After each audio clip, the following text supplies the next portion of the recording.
This is day 37 of my GMAT preparation. If you have been following me, you know very well that I'm aiming to score a 99 percentile score on the GMAT Focus Edition. In this video, I'm going to demonstrate and describe some of my learnings from 3 critical reasoning practice sets which I attempted today as part of my GMAT preparation. Let's get into it. The first practice set I attempted today took me 45 minutes, during which I solved 23 questions. I answered 22 of those questions correctly. The 23 questions consisted of 6 easy, 8 medium and 9 hard questions. Let me quickly flash what my metrics look like from this practice set. Overall, I did pretty well on velocity, taking just under 2 minutes per question. As you can see on the screen, the only question I answered incorrectly was a question of medium difficulty, which took me about 2 minutes to answer. For what it's worth, I was able to answer this question right on reattempt. The first time I attempted this question, I was not 100% confident in my answer. You can also see that in my scratch work for this question, which was number 19 on the practice set. Without giving away the details of the question, what I did wrong on this one was incorrectly applying an accuracy principle. The principle being first degree relationships are more important than second degree relationships. You're going to encounter the need to use this principle on several critical reasoning questions. But depending on the way the question and the answer options are worded, it can be difficult to tell what is a first degree relationship and what is a second degree relationship. Let me explain this principle with a simple example. Here is an assertion: you should trust my GMAT advice. Now let's consider 2 options, each of which can support that assertion. I have a 99 percentile score on the GMAT. Option B, I have 2 million followers on YouTube. Sure,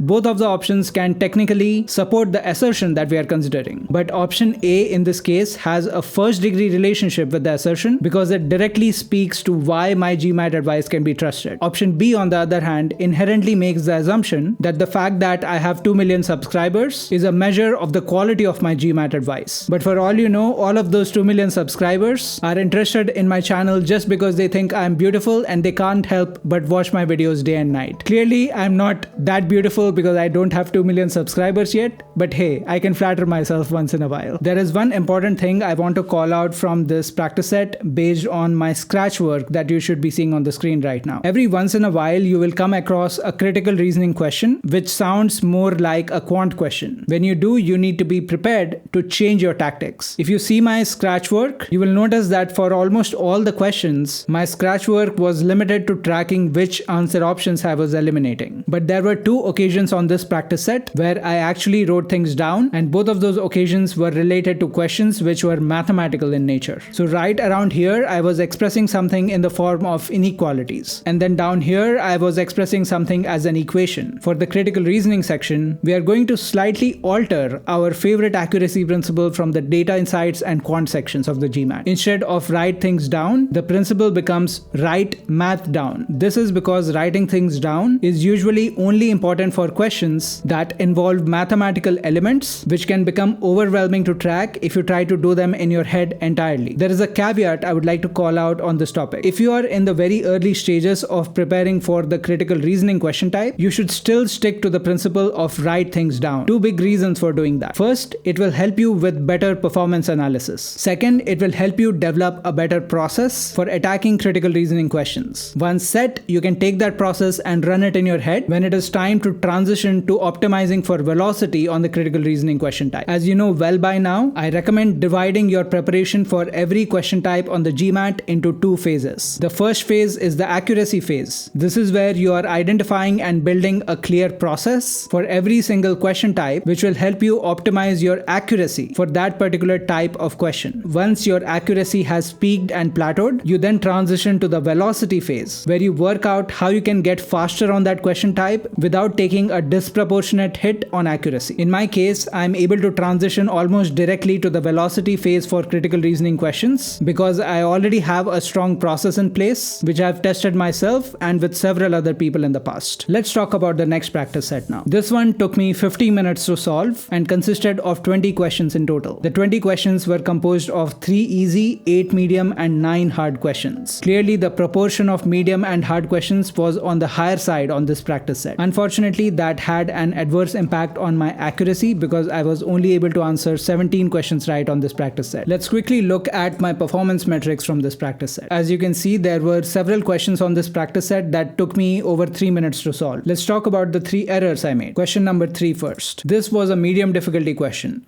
On this, I simply missed a minor wording. I spoke on the topic of extremist language in my previous video, and this question made a subtle use of that in saying something to the effect of animals in group X only respond to stimulus Y with behavior Z. If you are optimizing for velocity when solving a question like this, you might easily miss the word only when you are reading that sentence. That is exactly the error I made. Try not to be like me on this one. Remember the accuracy principle. Always balance extremist views. Next, let's look at question number 7. This was one of those questions where two phrases in the argument are bolded and the question asks you to identify their function. On this one, my error was the result of not being thorough because I was trying to get through this in a rush. Part of the reason why I was rushing through this question is because I was beginning to feel that I was spending too much time per question at this point in the set. You can kind of see that in my per question timings early on in this practice set. I was taking well over 2 minutes on average. For what it's worth, this was a hard question and I was able to answer it right on reattempt. Last, let's look at question number 5. This was a medium difficulty question and I was not able to get this right on reattempt. There is clearly some line of reasoning that I am not able to grasp on this question. Following my usual practice, I have bookmarked this question and I will return to it at a future date. There is one other thing I want to call out. One of the things I recommend while you're going through your verbal practice sets is tracking your level of certainty on all your answers. Because verbal questions often rely on the process of elimination, you need to have a clear opinion on each answer option. That opinion can be in two parts. Why do you think an answer option might be the right answer? And in contrast, why do you think an answer option should be eliminated? Especially on your practice sets, it doesn't matter whether you answered a question correctly. What matters is that you answered it correctly for the right reasons. So you need to track your certainty and check against that while you're going through performance analysis. That will help ensure that you're not being delusional about your capabilities on the verbal section of the GMAT. Specifically, you'll be able to catch instances where you are able to answer a question right just because you got lucky. Now let's talk about my last practice set for today. This one took me 55 minutes to get through. I answered 23 questions in total, of which I answered 22 correctly. In total, the 23 questions consisted of 7 easy, 8 medium, and 8 hard questions. Compared to the previous practice set, this practice set had a higher proportion of easy questions. And unfortunately, that partly explains my improved accuracy here. My velocity, unfortunately, wasn't great. On the final GMAT, I will need to get through 23 questions from the verbal section within 45 minutes. This was a practice set where I once again had to apply the principle of write things down, but with a slightly different flavor. You can see that with question number 9 and question number 18 here. These two questions were modeled like two-part analysis questions, which you will typically encounter on the data insights section of the GMAT. The only difference was that you had to pick one answer option instead of two. Let's also have a quick look at my question by question performance metrics on this practice set. As you can see, I was doing pretty well early on this practice set, but then things started to get slow in the second half, and question 18 in particular took me almost 6.5 minutes to solve. The reason it took me so much time was because I initially misread the question. As a result, all of the scratch work I was doing was wasted and I had to do it all over again. Something like this would be a very expensive mistake on the final GMAT exam. So in a way, it is a good thing that I made this mistake on a practice set. Hopefully, I can avoid making a similar mistake on the final GMAT exam. Focusing on the question that I answered incorrectly, which was question number 10 on this practice set, this was a question of medium difficulty. I was able to answer this right on a second attempt. The mistake I made on the initial attempt was the result of not applying the first degree relationships principle properly. Since I've made two mistakes relating to that principle, it is clearly an area that I need to watch out for. The good news is that there are several principles that I am already doing well on, which I haven't called out in this video. I will cover those either in future YouTube videos or in my self-study or guided courses. So hit like, subscribe, and bell, and check out my website if you're curious. That is all for today. I wish you the best for your GMAT prep, and I will see you in the next video.